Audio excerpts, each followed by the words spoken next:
Hi, welcome back. My name is Carson and this is my space where I chat about knitting. Today I got a few projects for you, so let's just get into it.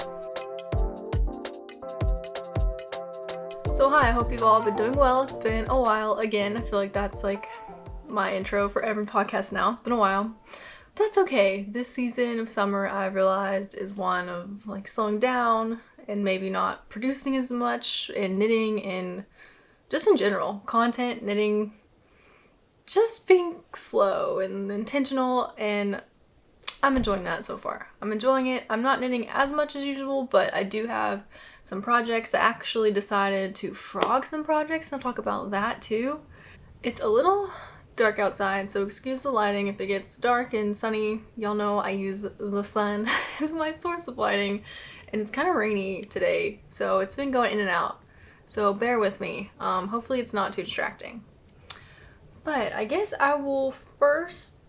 let's talk about the special skein knit along 2023, because it's been that long. It ended maybe a month ago? I don't know. Time is just not even... I don't even know what time it is these days. But that was so fun. So thank you all who participated. Me and Amanda from Birch and Lee hosted the special skein.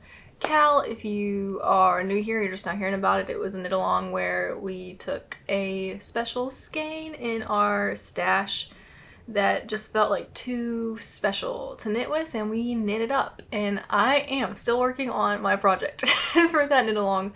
Whips were welcome, because you know I didn't even finish anything. But yeah, it was really, really fun time. I love seeing all of your really cool submissions. There were so many, and so many different things you made. People made a lot of socks I saw, some hats. It gave me a lot of inspiration for especially like single skein. You didn't have to just use one, but it gave me lots of inspo. So thank y'all. That was so much fun and so cool to connect in that way. I think we should definitely do some more knit along soon. And we had some winners. We got some, I don't remember how many winners we had. I don't remember. 3 maybe? But yeah, their prizes got shipped out. They received them. So it was just, it feels good to have, I don't know, just to like see everyone's stuff and like see everyone excited for it.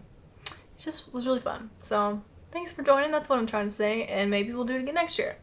So let's get into knitting.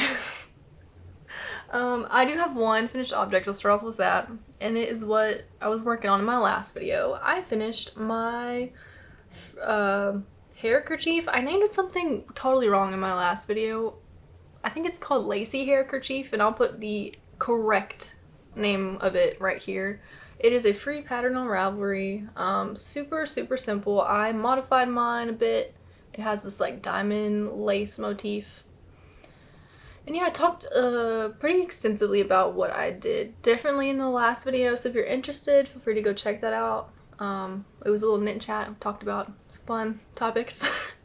Yeah, and I love it. I have not worn it yet out. I did whenever I finished it. I just kind of popped it on. I was like, oh, this is fun, but have not yet worn it out. I need to. My problem is I don't wash my hair that much these days. Let's be real. And I usually wear this with my hair down, but I don't wear my hair down anymore. I just wear it up in braids to mask the, you know, craziness of not washing it. But this will look pretty. I'm excited. I'm gonna take this to the beach with me. Logan thought it was not a kerchief, if you know what I'm saying. It looks a little different, if you can guess what it sort of kind of looks like. Anyways, it is a hair kerchief. That just made me laugh. And it goes in my hair like this, and it ties around. I did I-cord ties for it. That was a modification I made. And yeah, it looks a little... I don't really wear kerchiefs unless my hair's down. I guess I already said that, but so I'm not sure about this style, but there you go. A little peek into what it looks like, and I love it. I made this with yarn gifted from Hobby. It was the Friends 8/4 cotton, and I really enjoy it. I have a ton left over. Oh, I forgot about this. I have a ton left over, and I said I would talk about what all went down, because I had planned to make a tank top, like a staple tank top to last me forever. And I started making the tank top number 1. There's lots of math involved in that one. Not lots. I mean, a regular person who's not, sleep deprived can probably do it. But I had reservations going into it because I'm someone right now in my life, I need instructions. I need like cast on this many stitches and then go for it. And if you figure out all your math, and if you take the time to do that, this pattern would be great. So I did. I figured out my math.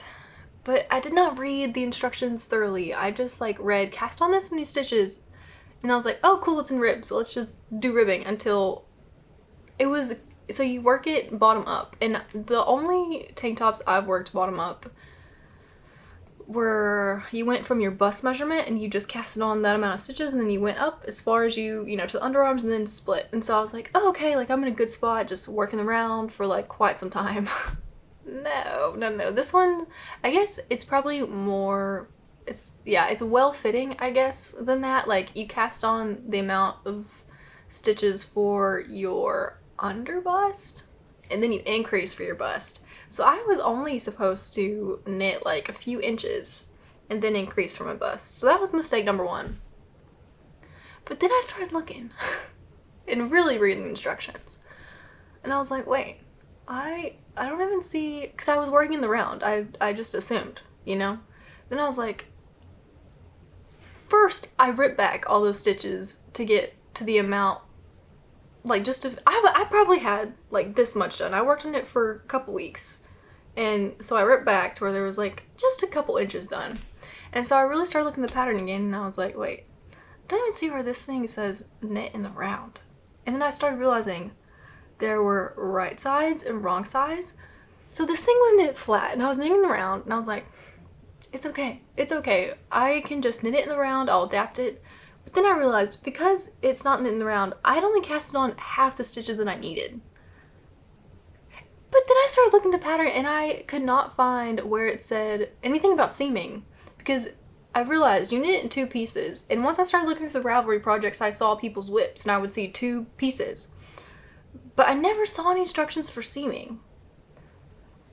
I don't know, maybe that's just me. I looked and I was like, I am so confused. Like, I mean, I know I could probably just do something on my own and seam it, but I was like, I just want to make sure this is knit flat even.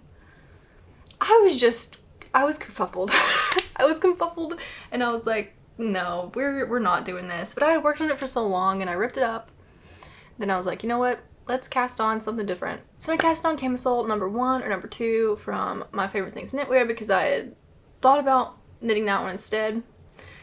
And you cast on a ton of stitches for that one. But I only had the needles that I was supposed to be using.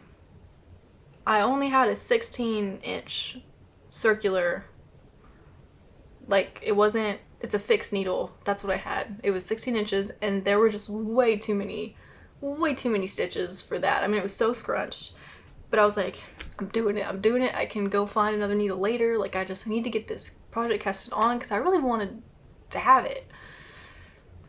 And,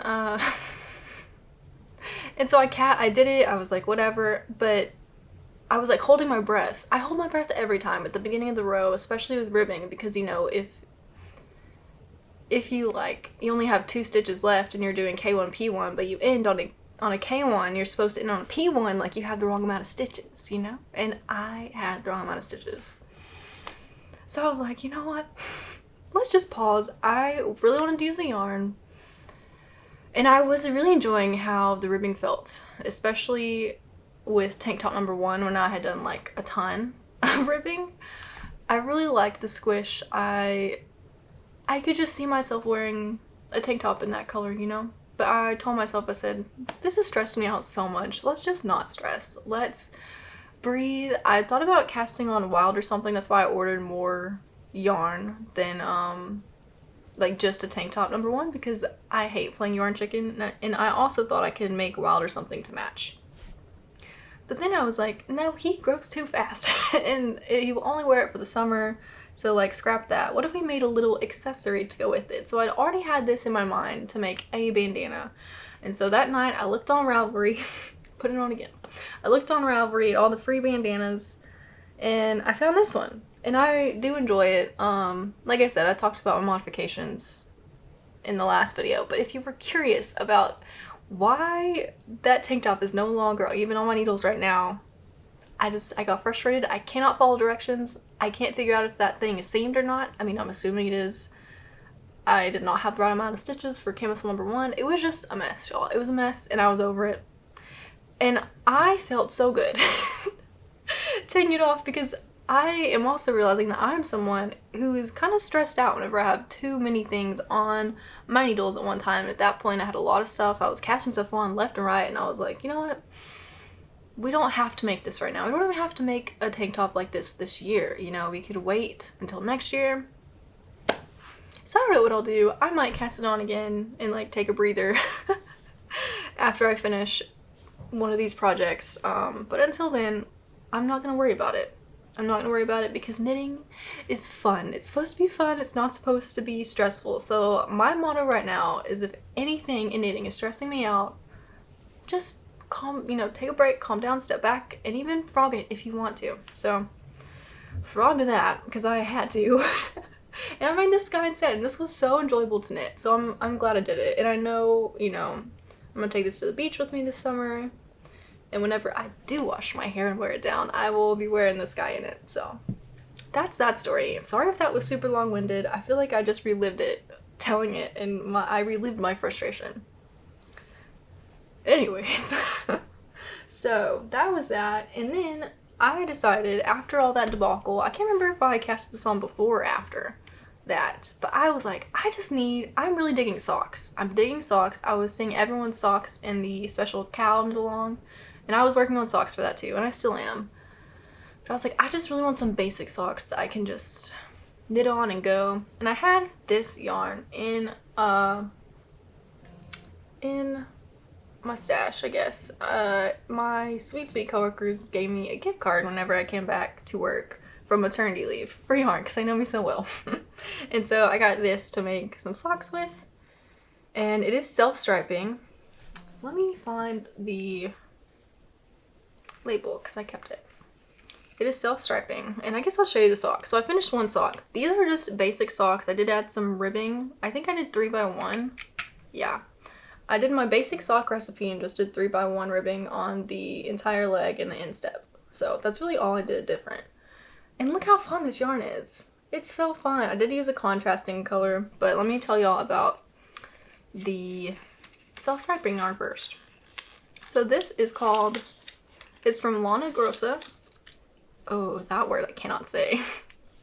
But it's Seta Felicia. Please don't come for me for my horrible pronunciation, but this is what it looks like, and it's in the color 3164, and it's really fun. It has lots of oranges, pinks, lots of colors that I don't think I would usually just go for on their own, but together they're really fun and very summery. It kind of reminds me of a tiki bar or surfboard almost, especially paired with this orange. So I used this is from West Yorkshire Spinners, I think that's how you say it, in the color turmeric. It's just their 4-ply yarn. I actually won this in a cow giveaway, which is fun, back in winter, but I decided that would be the perfect pairing, so I used that for all the contrast. And this is the sock I'm currently working on, so I think I'm just going straight into the foot now. I've done all my decreases. And this is, I don't even know if I showed you this one. I think I did. This one's complete. I knit this one in like a week. I did the leg a little longer than I have been. I've been making not lots of shorties, but just shorties in general. But I was like, yeah, let's do the leg. Because honestly, I'm finding I don't wear my socks in the summer, like at all. I don't wear any socks in the summer, to be frank. I'm wearing like sandals and stuff. But I'm enjoying knitting with summery yarns, and then I can wear them in the fall or the winter. Because I mean, it's wool.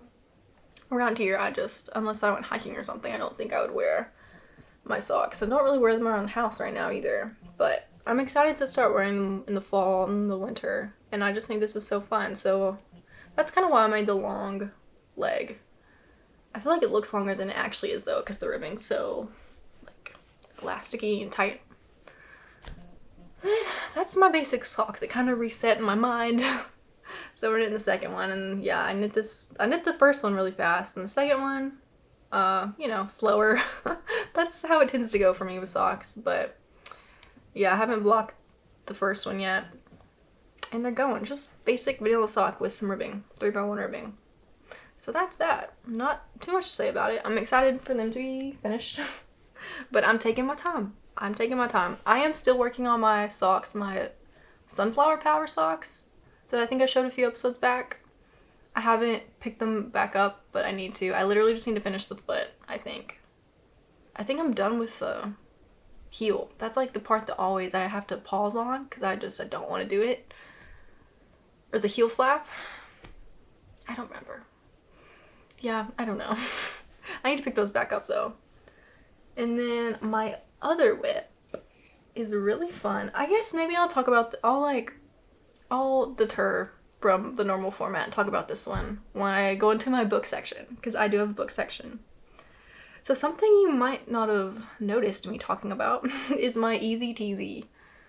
I was really loving it whenever I was knitting it. I loved the construction. It was so different. It was yellow in the yellow silk. And I just went through a weird moment the past couple months of where I just felt really stressed with knitting. Like, unnecessarily so. I feel like I had too many things I was working on at once. And, I also feel like whenever I knit things that are for a certain season, there's a deadline for it.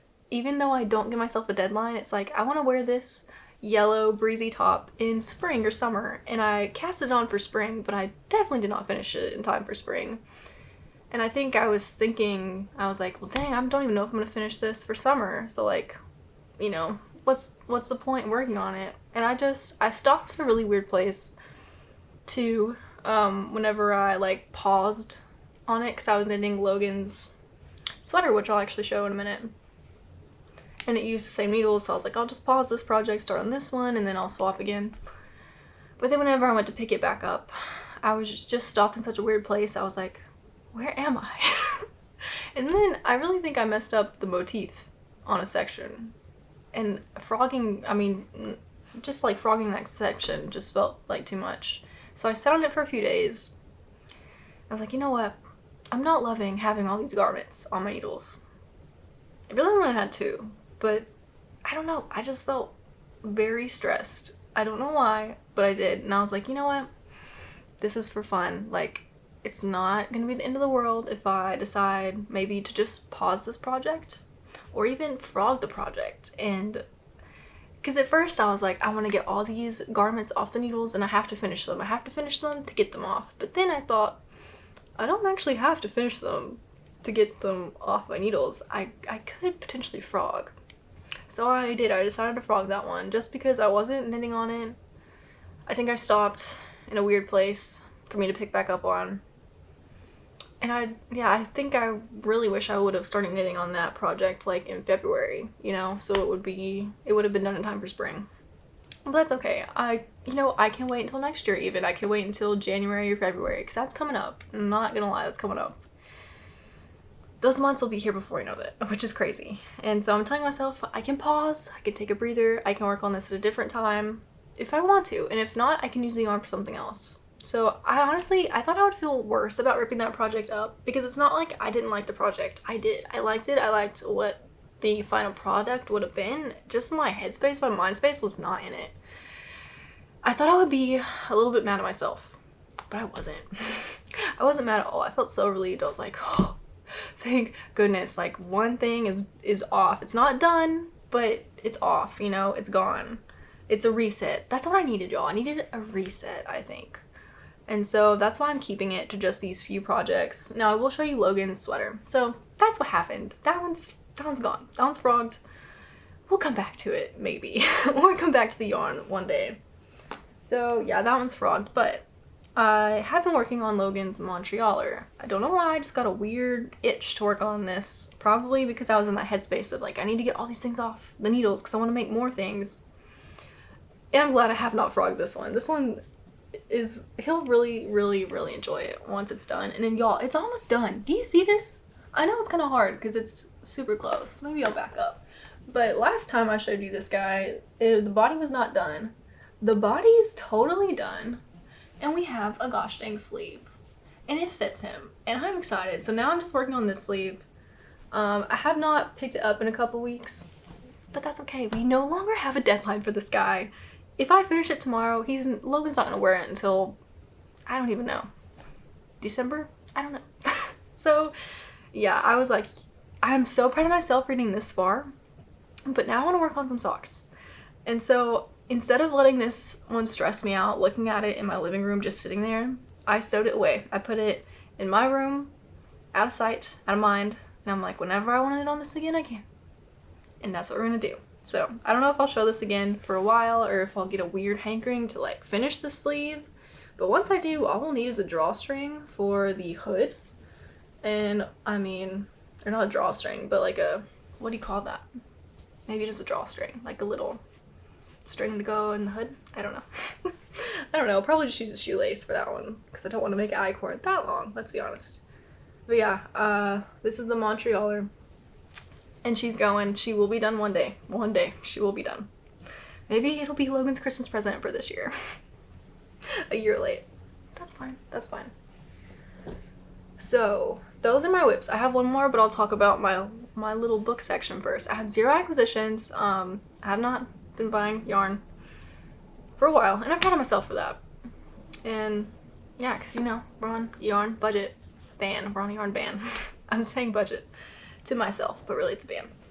So no yarn for myself, but I have been going to the library, which has been so fun. And so it feels like I have acquisitions, but they're borrowed acquisitions. So let's get into the book section next. I feel like I've just been rambling. It's been so long. I'm just talking so fast, but hopefully you can understand me.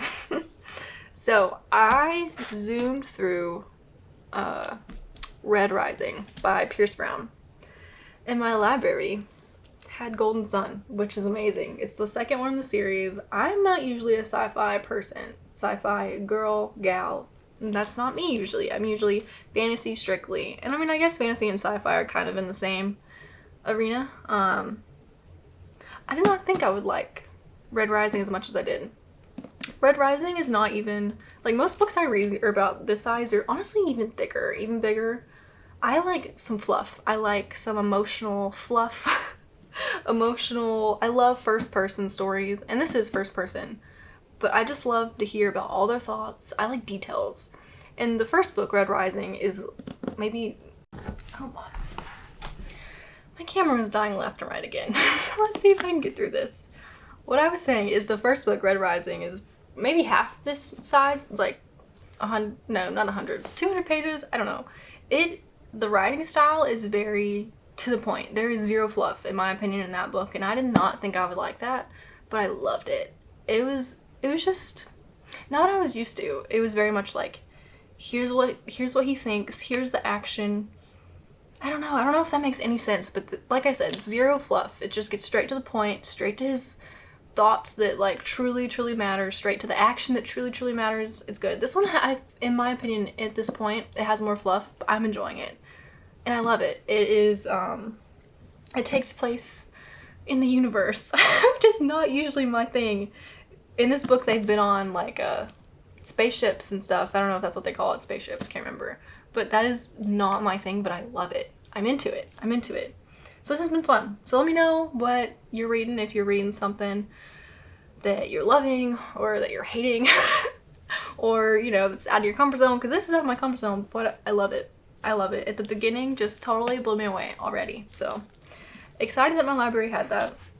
And then I found my library's knitting section. I've been to the library a few times before, and I've never found the knitting section or even the craft section in general. And it's not like a huge library. So I was under the assumption, because I don't like to ask questions, that they didn't have one. Or maybe it was just so small I couldn't find it. But I was wandering around one day a couple weeks ago, and I found it. And it is not super extensive, but it's bigger than what I thought it was. I mean, I thought they had 0, and they definitely have more. They probably have 40 or 50, maybe not that many, maybe like 30. But there's a lot to choose from compared to 0. So I found their knitting section, and I was like a library junkie for a couple days. I would go to the library, check some knitting books out, read through them really fast to find out like, oh, I should have just looked through them in the library. But anyways, took them home. I was like, okay, this is really cool, but I don't see anything in here that like I, would want. So then I would take them back. But the last time I did flip through the library, and I found this one. It is called Knitting Gifts for All Seasons. And let me tell you, I'm knitting something here, but it ain't a gift. It's a gift to myself, which I guess that is a gift. But I was just flipping through, and honestly, a lot of the books, a lot of libraries get donated books, and so I noticed a lot of the knitting books in there were pretty like dated, old, which isn't bad. I think you can find some really cool older patterns in books like that. This one, when was this? This one feels new. It's by Wendy Bernard. I'm not sure if the library got this new or if someone got it new and just never wrote it, never read it. But it's like very nice. Looks like no one's opened it at the library ever. But let me show y'all what I'm knitting. So there are quite a few patterns in here, and they're all like easy gift ideas. Like it says, for all seasons. So it has a section that's winter. It has a section that's summer, spring, fall. Now this is super cool. I'll show y'all the picture. Look at this sweater. Oh, can you even see it? It has really cool colors. It might be too bright. That's a cool sweater. And I have yet to find this designer. Maybe I haven't looked that hard. This designer or these patterns on Ravelry, because I kind of thought there would be a copy. This is also really cute if you have a little, even for yourself, not even for a child, but it shows a child. It's a mermaid tail lap blanket. Look at that. That's really cool. So lots of really cool, like fairly simple patterns. It has pumpkins for the fall. I'm trying to find. Here's what I'm making. The market day bag. I flipped through this at the library and I saw this photo and I was like, oh my gosh, I have to have that. Hopefully that's focusing. Yeah, and I was like, even if I just get this book for that pattern, I'm checking it out. And I am currently making it. Let's see. Now, I'm not very far, but I will tell you, I've been going slow with this. Not just slow in terms of picking it up, but slow in terms of knitting. I'm very much trying to be intentional with knitting. I've talked about this in my last knit chat, but like I have anxiety, and knitting brings out my anxiety. Not gonna lie, it gives my hand something to do, and like it gives my mind something to think about rather than everything else, but I'm still like tense, and I'm still, I don't know. So I told myself every time before I sit down and knit, I need to remind myself this is a hobby, this is for fun, it does not have to be fast. So I've been knitting on this slow, and it's been nice. I want knitting to be more relaxing for me, I think. So that's what I'm trying to do. And so far it's going good. It looks like a little beret or something, but this is the bottom of the bag. Just doing some increases so far. And I'm enjoying it. I'm enjoying the construction. I started it on DPNs, and it's going good. I actually had this yarn left over from my outline tank I made a couple years ago. It is from an indie dyer that no longer dyes. It's naturally dyed with avocado, and it is a summer blend. I'm fairly certain it's linen and cotton, more linen because it's a little bit stiffer. So it's the perfect fiber for a bag, and I'm excited about this because I think a bag is timeless. I think a bag is something I could use, like I said, all the time. Funny enough, I think this will become my library bag, and I'll take this to the library with all my library books in it. Wouldn't that be very fitting since I found this pattern at the library?